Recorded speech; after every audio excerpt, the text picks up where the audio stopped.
the first thing we're going to do is to put together the sourdough artisan bread. It's pretty easy. I'm going to start it in the KitchenAid mixer and set it so that it can be doing a rise. It has to do 2 separate rises, so we'll get it started here. It calls for 3 cups of flour, and because of the baking I'm going to do today, I brought my big 5-gallon bucket of flour out instead of using my smaller jars that I keep here in the kitchen. When I know I'm going to spend an entire day in the kitchen, I usually get those right out from the get-go, and that saves me a lot of running back and forth filling up my smaller jugs. So I need 3 cups of flour, so I'm going to go ahead and get that ready.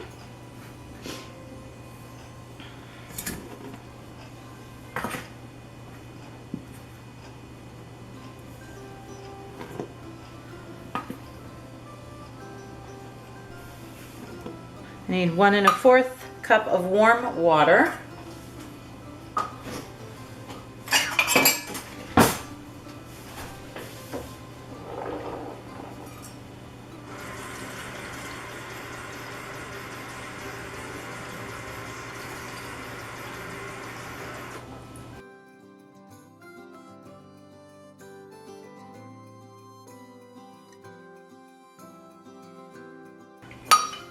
Three-fourths cup of active sourdough, and this definitely is active. I fed it, actually it's been in the refrigerator for, well, a couple weeks now. I haven't had a chance to do any baking of any bread, so it had definitely had some, I'm not sure what that's called, over the top of it, but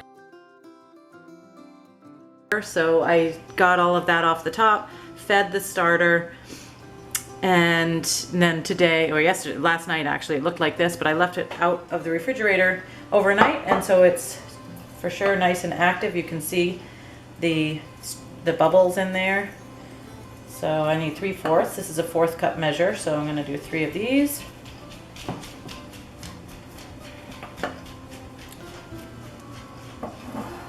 I'm going to leave that out because I may do another recipe utilizing the sourdough.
Alright, mix this together.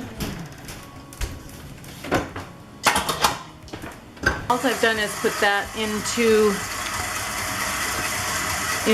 the KitchenAid stand mixer, and it's using the dough hook.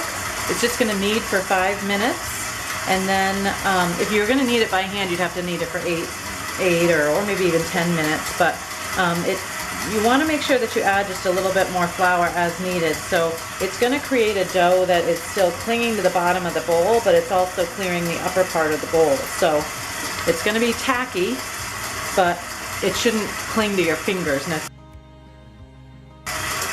I'm going to just get a little bit of flour ready to bring over just in case I need to add that in.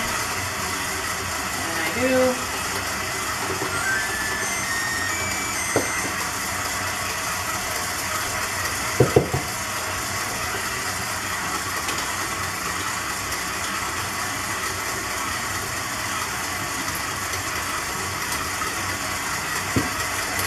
Okay, so I'm going to set the timer so that can knead for 5 minutes. And then after that, I'm going to go ahead and cover it. I'm just going to go ahead and get my bowl ready so that when that bread is done kneading, I can just transfer it to this bowl. I'm going to cover it, and then it's going to sit for 3 hours, at which then time I'll do some folding and some kneading at that point, and then it'll sit for another 2 hours, and then it should be ready to bake by that point. Put that over there. So it comes out like this, and as you can see, it is kind of stretchy and tacky.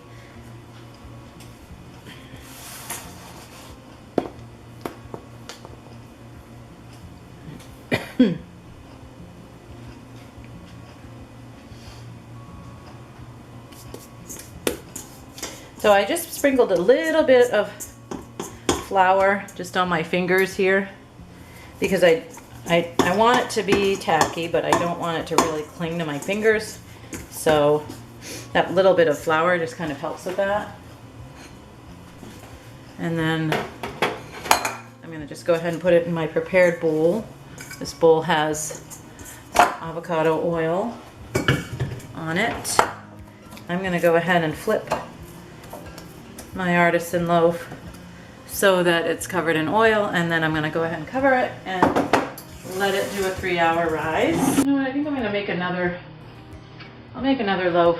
My sister's coming over tonight, or this afternoon, and I'm sure she would love a loaf to bring.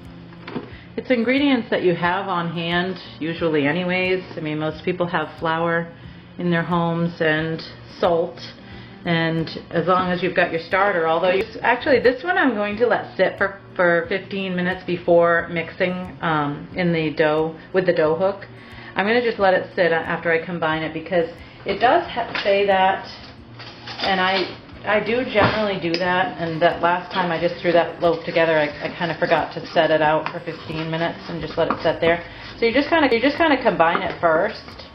So I'm just using a spoon here. You could use the dough hook, it really wouldn't matter, but just barely combined.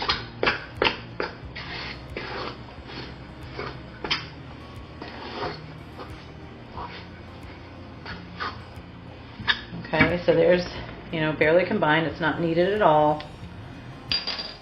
Has not yet been kneaded. And I'm just going to set it over there, set my timer for 15 minutes, and then I'm going to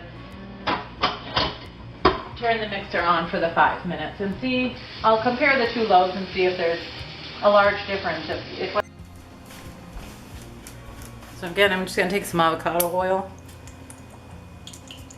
Make sure the bowl is covered with oil.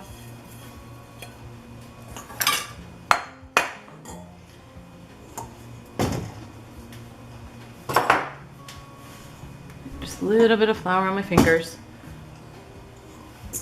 Get that right out.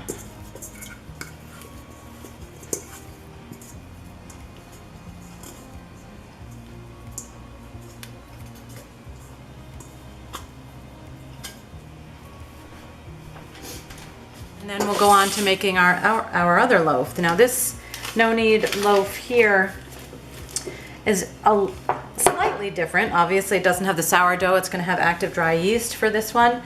This recipe calls for 3 1/4 cups of flour. So it has 1/4 cup of additional flour.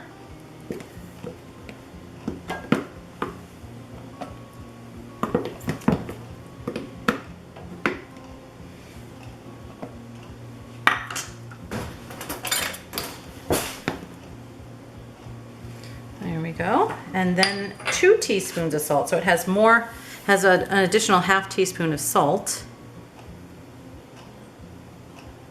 That's a 1/2 teaspoon measure. And then a 1/2 teaspoon of active dry yeast.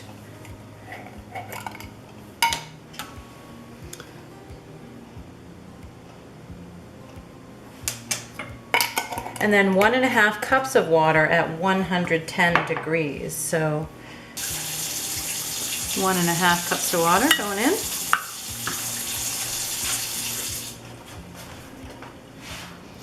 Again, I'm going to mix that with my dough hook. And this recipe does say that it's going to be a shaggy dough. And I wonder if that has something to do with the rise. I don't know. The other one I definitely worked it a lot more because it had said to have it as a it had said that to form it into a smoother dough ball. But I know this, I've made this recipe many, many times and it always comes out really good. So I'm going to follow the directions that I normally do and keep that as a shaggy dough.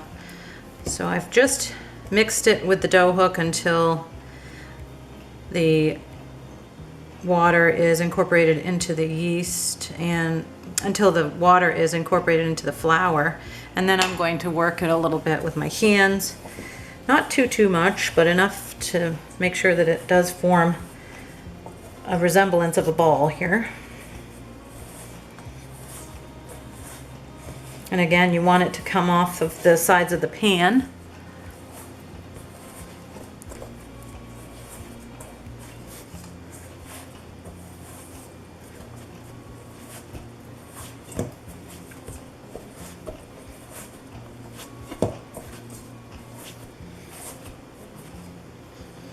And that is pretty shaggy. And it just says to cover and let it sit at room temperature for 12 to 18 hours. So this one does not say to put it under the proof. I'm not going to put this one in my oven. I'm going to just do it normally as I normally do. So again, I'm going to use a glass. Again, I'm going to use a glass bowl. So I'm taking it out of that stainless steel bowl. I am going to cover it and let it sit out for 12 to 18 hours.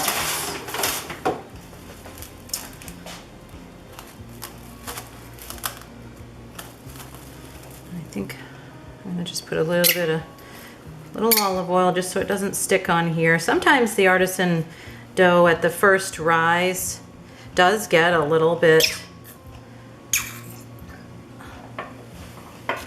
just a little bit dry on the top, so I'm just going to put just a little tiny bit of olive oil on the top of that,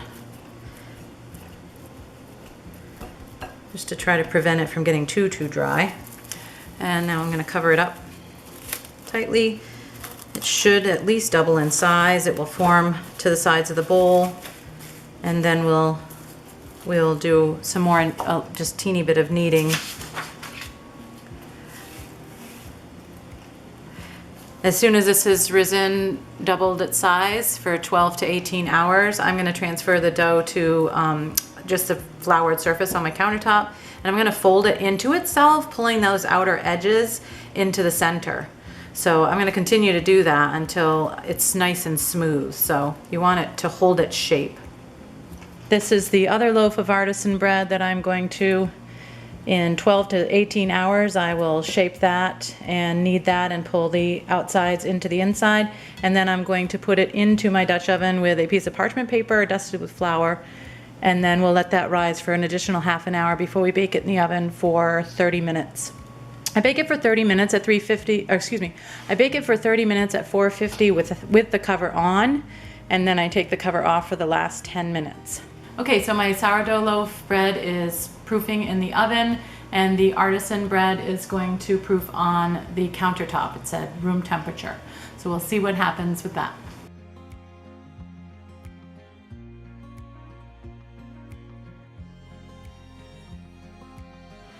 Okay, they're ready to go in the oven. You just push in there, and if there's no rise left, you're going to be able to just put them in the oven. But if this pops back out, then that's telling you that there's more rise left, and that's really staying indented. So same with these. It stays indented. So, and my hamburger buns. Yes, okay, so they are ready to go in the oven. Start it with 20 minutes.